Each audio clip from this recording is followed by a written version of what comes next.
Halo pemirsa, apa kabar Anda dimanapun berada, dari Sabang sampai Merauke, dari Miangas sampai Pulau Rote. Kami berharap Anda tetap dalam keadaan sehat, sejahtera, dan selalu berbahagia. Berjumpa lagi dengan saya, DK Doni The Kaiser, dalam program Merah Putih.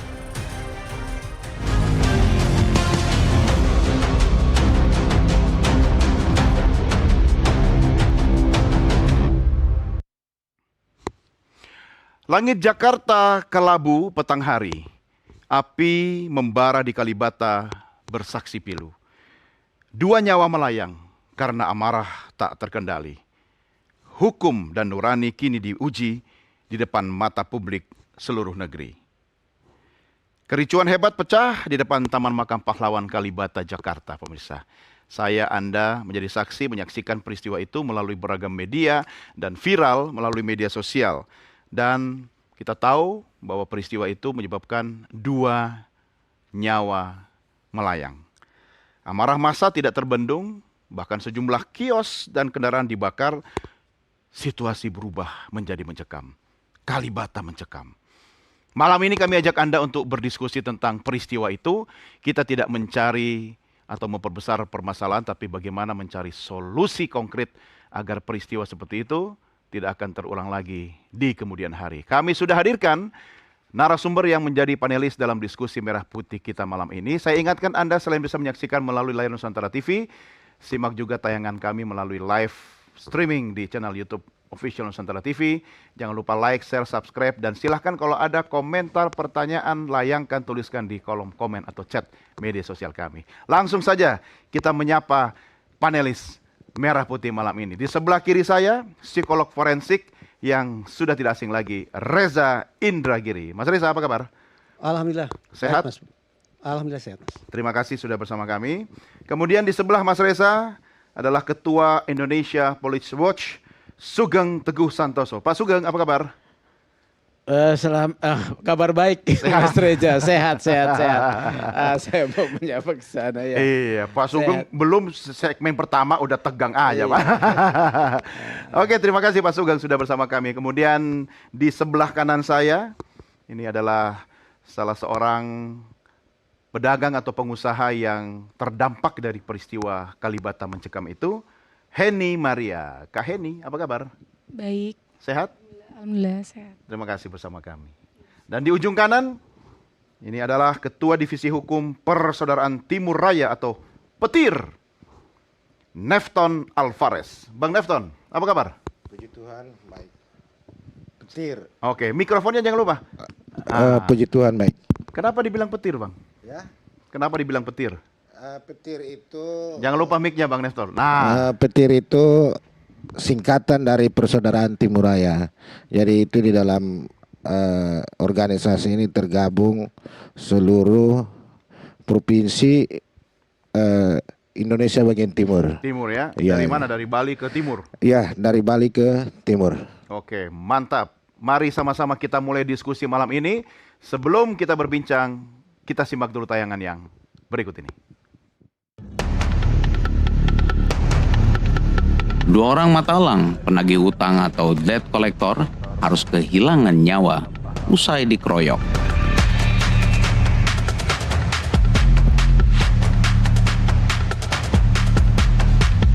Peristiwa ini bermula dari cekcok setelah matalang memperhatikan seorang pengendara motor di kawasan Kalibata, Jakarta Selatan, Kamis 11 Desember 2025. Namun konflik yang seharusnya bisa diredam justru berujung kekerasan brutal hingga nyawa melayang. Selain itu, insiden ini pun mengakibatkan aksi pembakaran lapak kios dan pedagang yang dilakukan oleh rekan-rekan dari Matalang.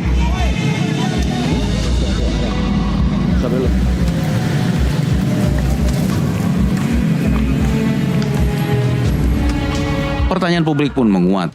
Bagaimana mungkin aparat penegak hukum yang seharusnya melindungi warga justru diduga terlibat dalam pengeroyokan yang bahkan hingga mengakibatkan hilangnya nyawa.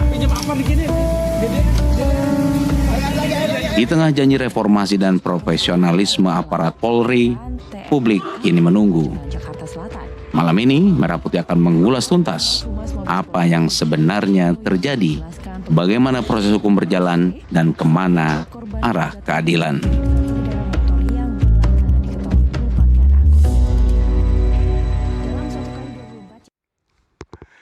Baik, mari langsung saja kita mulai diskusi. Saya mau klarifikasi dulu ke Bang Nefton. 2 korban tewas, anggota Anda atau apa statusnya? Terima kasih. Ya, secara umum sih kalau untuk Indonesia bagian timur secara otomatis tergabung di organisasi petir. Jadi ada yang sudah terdata, ada yang belum. Yang belum terdata itu ya kebanyakan yang baru-baru datang. Baru datang, Ya, merantau. ya, baru merantau ke Jakarta. 2 korban ini perantau baru atau sudah lama? 2 korban ini ya mau dibilang baru juga nggak terlalu baru juga ya, karena kurang lebih udah 2 tahunan 2 mereka. tahunan ya. Iya, mereka merantau ke Jakarta. Jadi petir ini sebenarnya fokusnya apa? Organisasi apa ini? Sebenarnya petir ini adalah organisasi yang kami bangun awalnya, motivasi awalnya itu ya mungkin sama-sama kita tahu ya. Dulu orang Indonesia Timur itu masih terkotak-kotak. Jadi kelompok Ambon, saudara-saudara kita dari Ambon itu berdiri sendiri, dari Kupang sendiri, Makassar sendiri, Bima sendiri. Akhirnya di lapangan itu sering terjadi konflik. Oke. Atau benturan di lapangan itu, sehingga diinisiasi untuk dibikinlah wadah ini. Wadah ini diibaratkan sebagai rumah adat. Ya. Jadi rumah adat semua orang Indonesia bagian timur ada di sini. Nah, puji Tuhan dengan terbentuknya petir ini, sejak itu sudah tidak terlalu ada konflik lagi. Ada tetapi tidak meluas seperti sebelum terbentuknya petir ini. Jadi niatnya positif ya awalnya. Niatnya Ya? positif. Nah, tapi tidak terbatas sampai di situ aja. Kami juga petir ini kami punya mimpi besar untuk kami mendorong pemerintah sehingga pembangunan ini merata ke wilayah timur. Sehingga orang-orang Indonesia Timur ini ketika mencapai usia kerja tidak berbondong-bondong ke Jakarta. Ya, ya. Atau ke Cukup di kota-kota kampung halaman besar. saja. Bisa tetap di sana dan mendapatkan pekerjaan yang layak. Dari mana duitnya petir ini, Bang? Kalau duitnya petir ini mau dibilang duitnya sih nggak ada duitnya. Kami Terus? tergerak misalnya ada persoalan, saudara kami ada masalah atau apa, ya kami dari anggota masing-masing kita Ada sumbang. iuran? Ada iurannya, tapi iuran itu juga nggak wajib juga. Tidak wajib, Nggak sukarela. wajib, sukarela. Siapa yang mau berkontribusi ya silakan. Boleh, silakan. Petir itu berbadan hukum, Bang. Badan hukum. Badan hukum. Terdaftar dong di Kementerian Terdaftar. Hukum ya. Berarti Di ada Kesbang Pol pun struktur, sudah terdaftar. ada strukturnya. Ada. Jumlah anggotanya berapa itu? Karena serta-merta menjadi anggota petir berarti dengan kata lain berapa orang itu orang Indonesia Timur yang ada di Jakarta ini? Kalau yang ada di Jakarta ini sih berdasarkan hasil pemantauan atau penilaian kami itu ya di atas 10.000. Oh, Di banyak ya. atas 10.000 untuk khusus Jabodetabek ya. Itu di atas Sebagai 10.000. sebuah ormas kegiatan kebersamaannya itu dalam bentuk apa itu? Kegiatan kebersamaan kami ya kami fokus kepada ada kegiatan sosial juga. Kegiatan sosial, kemudian ada edukasi kepada saudara-saudara kami yang ada persoalan hukum. Anda yang dampingi.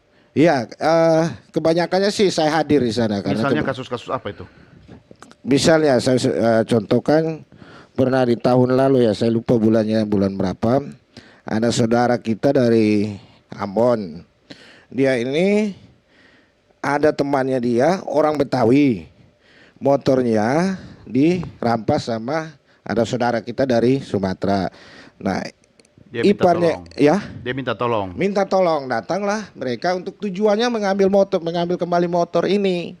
Tetapi kemudian sampai di situ yang mengambil motornya saudara kita dari Betawi ini, dia menolak untuk mengembalikan, justru dia provokasi lagi, teriakin maling, akhirnya dihakimi sampai meninggal juga. Oke. Nah itu kemudian berkembang isu bahwa itu penarikan motor, padahal sebenarnya enggak, itu motor dalam keadaan lunas. Nah, tetapi ya kami sadar bahwa ketika ada sesuatu yang terjadi dengan kami, publik selalu memframing itu bahwa itu berurusan dengan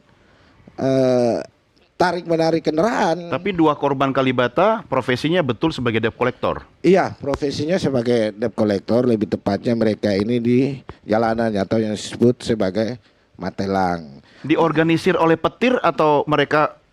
Oh enggak, Tidak. kami tidak mengorganisir karena itu profesi itu jauh sebelum petir ini berdiri sudah ada Oke. profesi itu. Ya. Jadi tidak terorganisir. Oke. Ada Tetapi satu kami kasus di Bekasi, Ya. karyawan bank yang meninggal dunia itu, Bang. Ya. Karyawan bank, kalau tidak salah, di daerah Cempaka Putih yang ya. diculik, Ya, yang diculik kemudian itu. akhirnya meninggal ya. Nah, sebagian pelaku merupakan anggota petir. Ya, jadi saya sampaikan tadi bahwa ada yang sudah terdaftar masuk ke organisasi petir, tetapi ada yang belum, termasuk saudara-saudara kita yang kemarin kasus penculikan sampai dengan terbunuhnya kepala cabang bank itu. Nah, makanya tadi saya katakan bahwa secara umum orang dari Indonesia bagian timur, kami menganggapnya itu sudah bagian dari petir atau persaudaraan Meski Timur dia Raya. tidak harus mendaftar begitu. Iya, meskipun tidak harus sudah Menjadi tergabung anggota. secara legal atau langsung bertemu dengan kami di Tidak ada kartu DPP. anggota.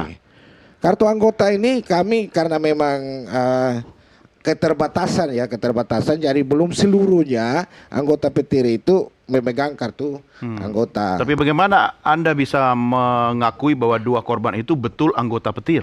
Gini, kenapa saya sampaikan seperti itu? Karena begitu ada terjadi peristiwa itu selalu minta perlindungan itu ke petir, Termasuk 2 korban ini? termasuk 2 korban ini. Nah, jadi pertama yang di-share peristiwa ini adalah ke grup WhatsApp-nya petir. Oke. Sehingga ya saya mengklaim bahwa semua saudara-saudara kami dari Indonesia bagian timur itu secara otomatis menjadi anggota petir. Ada yang sama sekali kami dari DPP tidak kenal, tetapi ketika terjadi masalah atau misalkan sakit dan meninggal, kami petir hadir di situ. Oke. Bagaimana supaya memulangkan dia ke Ya. kampung halamannya. Oke, tahan dulu. Saya ke Pak Sugeng dulu. Pak Sugeng, dari perspektif Anda, kalau polisi melihat organisasi seperti ini, kira-kira seperti apa? Kalau polisi melihat organisasi seperti ini, tentunya adalah sesuatu yang baik ya. Berbadan hukum juga? Enggak perlu berbadan hukum, tidak harus, Tidak harus. ya. Tetapi ketika ada yang mengorganisir, ya, itu akan menjadi satu pintu koordinasi, ya, informasi, komunikasi, kemudian juga bisa melakukan satu hubungan kerjasama Ya. dalam hal pengamanan ibu kota, ya. Oke. Apalagi sekarang apa ya? Kapolda Metro ini kan ada program Jaga Jakarta. Nah, Jaga Jakarta ini kalau saya melihat sebagai program mengamankan dan menjaga ketertiban Jakarta membutuhkan seluruh komponen masyarakat, organisasi. Lebih bagus di organisasi ya daripada tidak di organisasi. Karena dengan adanya organisasi seperti petir atau organisasi apapun, komunikasi, kemudian deteksi dini, kemudian mendapatkan informasi lebih cepat akan didapat. Maksudnya polisi lebih gampang Lebih kontrolnya gampang, ya? ya, Oke. lebih gampang daripada misalnya ya, ini bukan tidak apple to apple. Kalau ada satu dalam praktek terorisme ada namanya lone wolf ya. Iya, iya. Lone wolf itu orang yang melakukan tindakan terorisme yang tidak dia Iya. berafiliasi dengan Sendiri dia. apapun. Ini sulit dideteksi ya. Tapi kalau misalnya ada organisasi, dia bisa melakukan komunikasi. Jadi positif menurut Ya, saya. berarti mitra dong harusnya ya. Betul, Lah kalau ya. mitra, kenapa oknum polisi kemudian akhirnya menyebabkan korban di lingkungan mitranya Nah, gitu? itu adalah potensi yang selalu bisa terjadi dimanapun ya. Itu kembali kepada posisi personal pada saat peristiwa. Nanti Mas Reza lah yang ini. Nah, yang mau saya sampaikan ini mungkin satu analisis saja ya. Datanya belum saya dapat detail. Ini kan pelakunya adalah yang melakukan pemukulan, penganiayaan, pengeroyokan ini kan adalah 6 orang anggota Yanma ya. Anggota Yanma itu pelayanan masyarakat, pelayanan markas itu di Polri itu adalah tempat orang-orang diparkir yang diduga dia melakukan pelanggaran. Jadi orang-orang yang memang bermasalah ya banyak nih ya. Jadi diparkir di situ dari pangkatnya rendah sampai bahkan mungkin perwira tinggi ya. Iya. Nah, potensinya ini orang-orang mumet gitu loh. Orang stres maksudnya. Iya mumet lah ya, karena dia tidak punya jabatan ya, mungkin dalam posisi hukuman tidak bisa naik pangkat, Iya, pangkatnya bahkan diturunkan. Ya ini orang-orang yang mungkin bermasalah. Nah yang apakah 5 orang ini atau 6 orang ini termasuk orang yang diyanmakan atau memang dia sedang penugasan di Yanma? Yanma ini satu unit untuk memberikan bantuan sebagai unit bantuan daripada di bawah Propam ya. Dia misalnya melayani upacara, perbengkelan, peralatan. Pokoknya nggak polisi banget lah ya. Enggak elit banget lah ya, enggak elit gitu. Jadi mereka diparkir di sana. Ini